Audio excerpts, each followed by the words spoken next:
We're currently down the rabbit hole of examining the anomalies of the Secret Service's protection of President Kennedy in Dallas. We've already looked at the drinking incident, the reduction of local law enforcement, the cutback in police motorcycles, the removal of the bubble top, the planning of the luncheon that the motorcade was driving to, the motorcade route itself, and last-minute changes in the order of motorcade vehicles and personnel.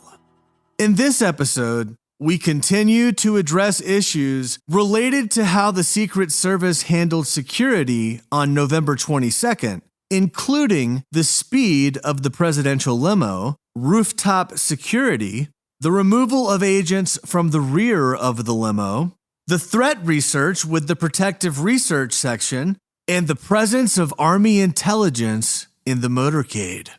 In Dallas, Texas, 3 shots were fired at President Kennedy's motorcade in downtown Dallas. The first reports say that President Kennedy has been seriously wounded by this shooting. The flash, apparently official, President Kennedy died at 1 p.m. Central Standard Time.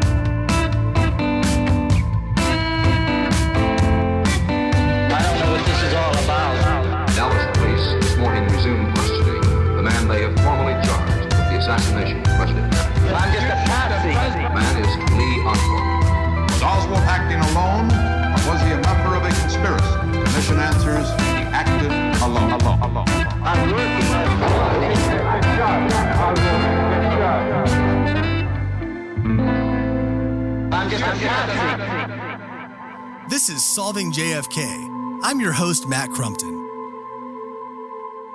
One of the big disputes when it comes to the Secret Service is whether the driver of the presidential limo, Bill Greer, acted appropriately in Dealey Plaza. And no, I'm not talking about the driver shooting President Kennedy. We'll get to that allegation next episode.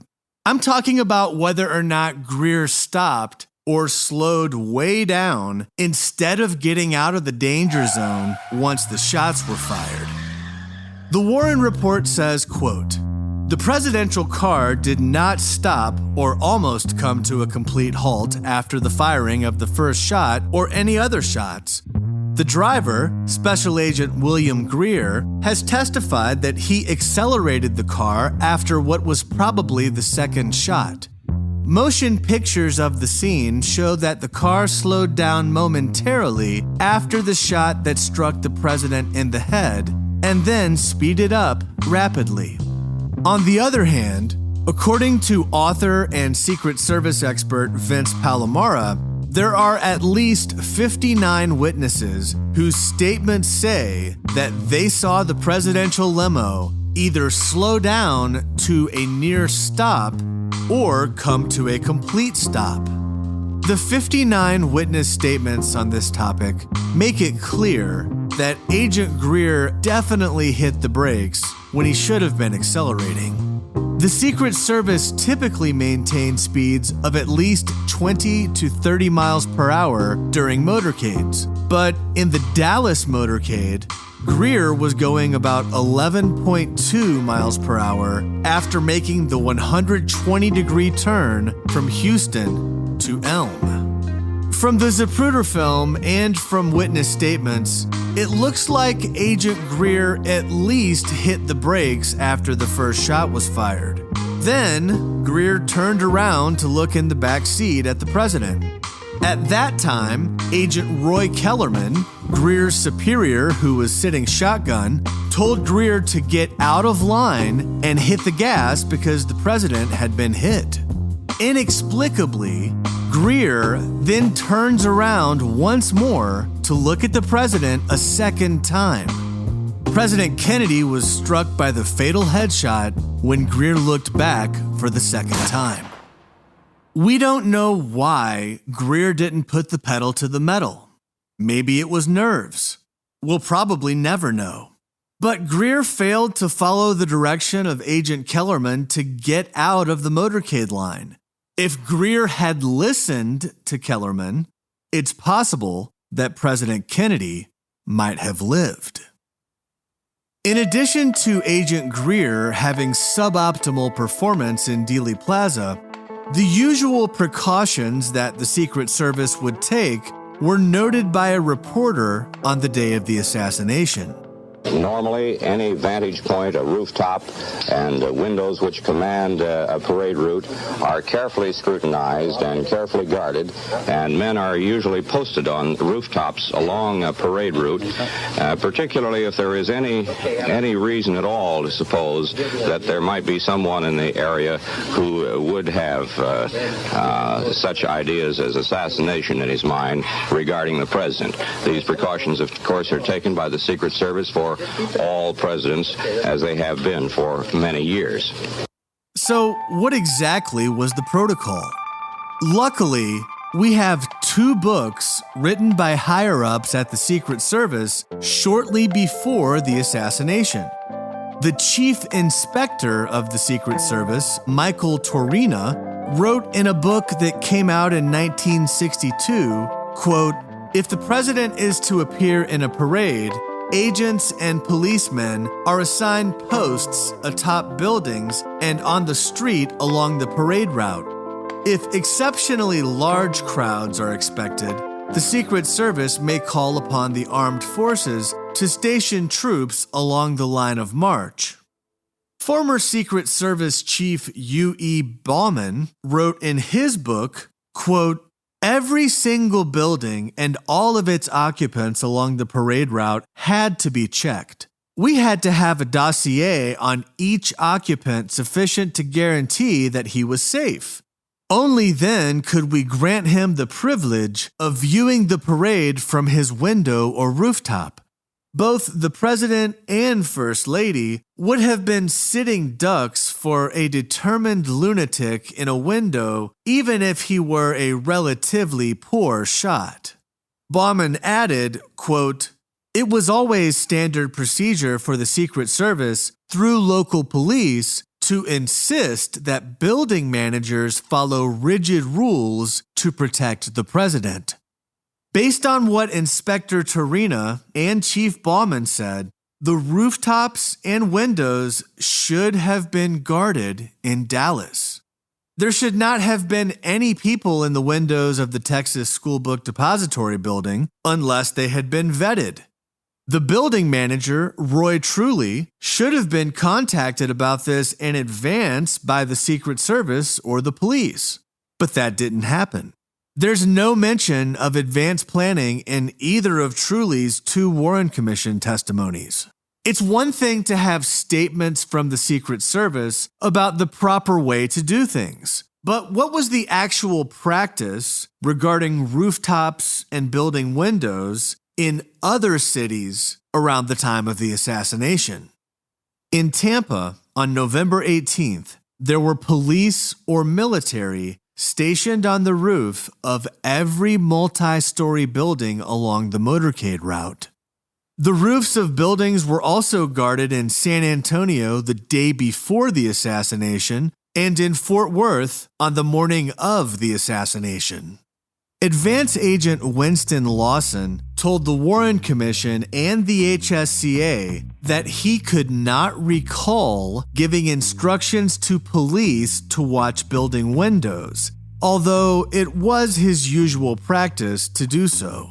Dallas Police Captain Purdue Lawrence confirmed that Agent Lawson did not provide any instructions related to securing buildings or windows. With no pre-communication to building managers, as was the protocol, and with Agent Lawson failing to do as he normally did and request assistance from police to cover rooftops along the motorcade, the Secret Service was left to rely on Agent Emery Roberts in the follow-up car, who had the responsibility of scanning the windows and rooftops of buildings in front of the motorcade.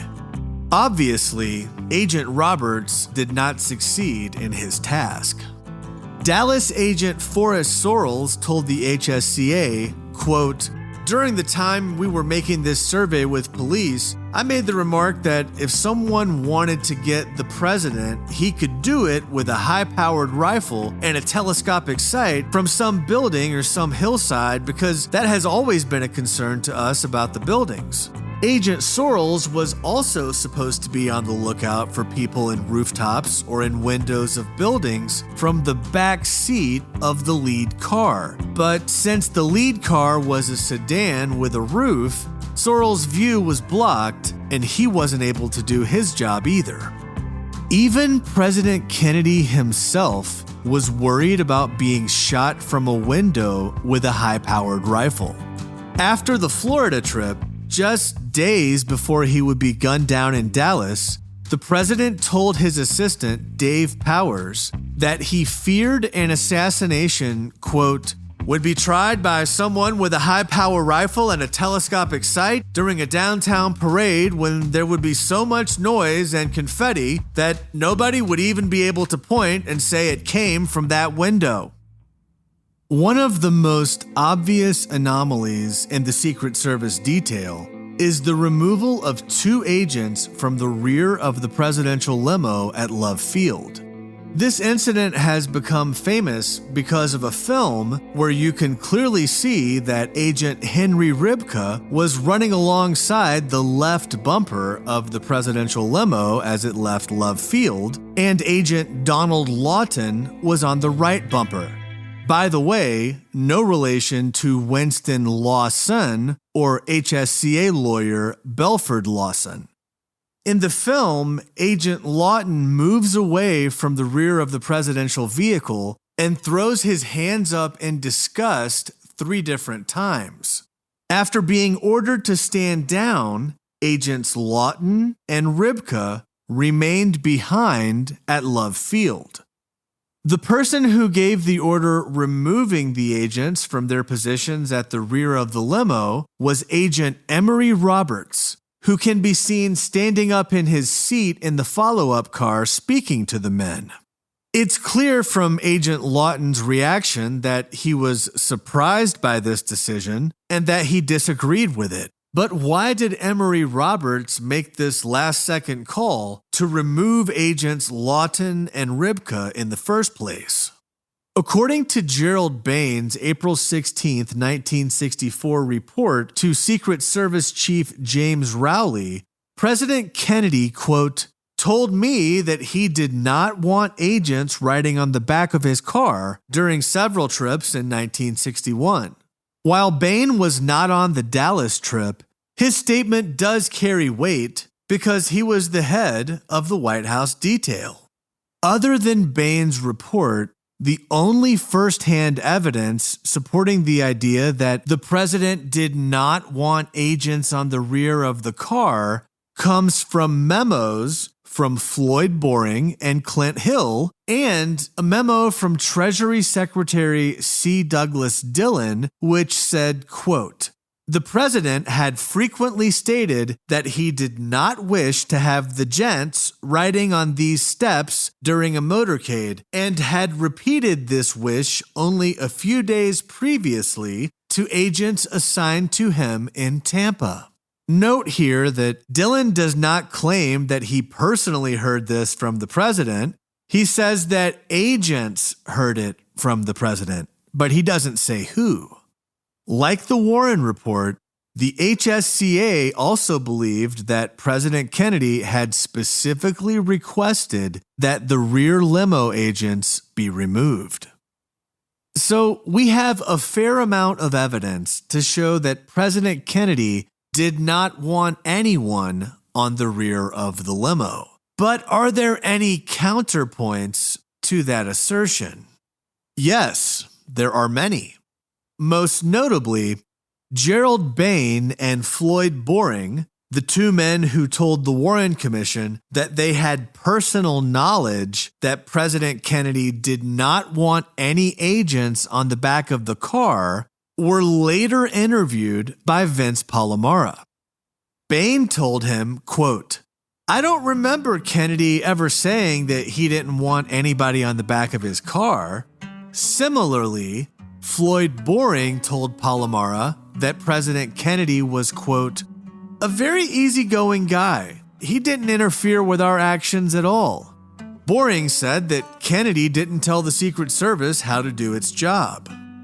Additionally, Clint Hill, the only other remaining person who potentially had firsthand knowledge, said that he did not actually hear the president request the removal of agents on the rear of the limo. Instead, he testified to the Warren Commission that Floyd Boring told him about it. Advance Agent Winston Lawson wrote in a letter to Vince Palomara in 2004, quote, I do not know of any standing orders for the agents to stay off the back of the car. In addition to Bain, Boring, and Hill repudiating their earlier testimony, there are at least 30 other witnesses documented by Vince Palomara who are on the record saying that either President Kennedy did not give that order or that they did not personally hear President Kennedy give that order. In light of that, the weight of the evidence seems overwhelming that President Kennedy did not request that the agents be removed from the rear of the limo. To know how significant this last-second removal of security really was, we need to understand the protocol for such security. How common was it really for agents to ride on the back of the presidential limo? It was common enough for J. Edgar Hoover to mention it in a recorded call with President Johnson on November 29th. You see, there was no Secret Service man standing on the back of the car. Usually the presidential car in the past has had steps on the back next to the bumpers, and there've usually been one on either side standing on those steps at the back bumper. Whether the president asked that that not be done, we don't know. Hoover couldn't speak to whether the president requested that the agents not be there, but as we just discussed, all of the agents who previously supported that idea later recanted it when speaking to Vince Palomara, or they clarified that they had never heard it themselves. In Tampa, days before, agents rode on the rear of the limo. But during that motorcade, Floyd Boring, who was present in the front seat for Tampa, told Emory Roberts to call the men off. The origination of the official story seems to come from Boring, who, again, later emphatically distanced himself from this claim. There is no mention in the final survey report of the November 18th Tampa trip of any directives from President Kennedy regarding agents on the rear of the limo. While this removing the agents from the rear of the limo business seems really shady, it's not a slam dunk to show malfeasance by the Secret Service. This is because agents were not always on the rear of the limo. Indeed, the agents did not ride at the rear of the limo on the other motorcade routes in Texas. Still, if you watch films from other motorcades, most often the rear agents are there in place. They were there about 50 to 75% of the time, according to Vince Palomara. Since we know that the reason for removing the agents is not credible in hindsight, it remains a real mystery why Agent Emory Roberts called off Agents Lawton and Ribka at Love Field. As we discussed in episode 59, there was a specific threat against President Kennedy from militant right-wing troublemaker Joseph Miltier.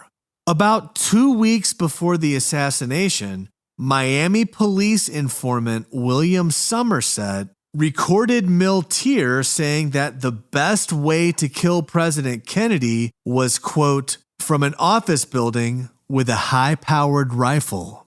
This audio recording was sent by the Miami Secret Service to the head of the Secret Service's Protective Research Section, Robert Bauch. Bauch followed up by asking the local Miami agents to look into the matter more. But critically, Bauch did not pass the information about Miltier's threat on to the Secret Service in Dallas or anywhere else on the Texas trip. Bauch's failure to pass on the credible threat that was outlined by Miltier eventually led to Bauch being fired from his position as the head of the Protective Research Section. In addition to Bauch failing to pass the Miltier threat on to the Dallas Secret Service office, Advance Agent Winston Lawson told the HSCA that he affirmatively checked with the PRS before departing for Dallas, and there were no reports about any threats. Lawson also clarified to the HSCA that he was specifically asking about threat information, quote, on the basis of President Kennedy's visit to Texas for the funeral of Representative Sam Rayburn in November 1961 in Bonham, Texas, an hour and 15 minutes northeast of Dallas. In other words, Lawson found no threats based on JFK's brief visit northeast of Dallas 2 years earlier. Agent Lawson said that he learned of the Adlai Stevenson incident not from the PRS, but from reading it in the newspaper. In addition to the PRS threat check that was done by Agent Lawson, Assistant Special Agent in charge of the White House detail, Floyd Boring, also checked the PRS for threats twice. Agent Boring was in charge of the planning of the Dallas trip from Washington, but he wasn't present in Dallas. As we work through the remaining cornucopia of Secret Service-related issues, it's important to understand that the agency did not bring their A-team to Dallas. Gerald Bain, the man in charge of the White House security detail, who would normally have been in charge, was on vacation for both the Texas trip and the Florida trip, which immediately preceded it. This was Agent Bain's first vacation in 3 years. Agent Floyd Boring, the number 2 man in charge of the White House detail, made the trip to Florida and oversaw advance work for Dallas. However, Boring stayed in Washington for the actual trip to Texas. With Agent Bain on vacation and Agent Boring in D.C., that left Agent Roy Kellerman to be in charge of the presidential security in Dallas. Agent Kellerman had only ever been in charge one other time, on November 8th and 9th for a trip to New York. Thus, the third string lead of the White House detail was in charge on November 22nd and was on his second trip ever where he had the lead. Kellerman was the agent who was physically closest to President Kennedy. He should have climbed over Governor Connally and shielded the president after the first shot was fired. Instead, Agent Kellerman stayed in his seat.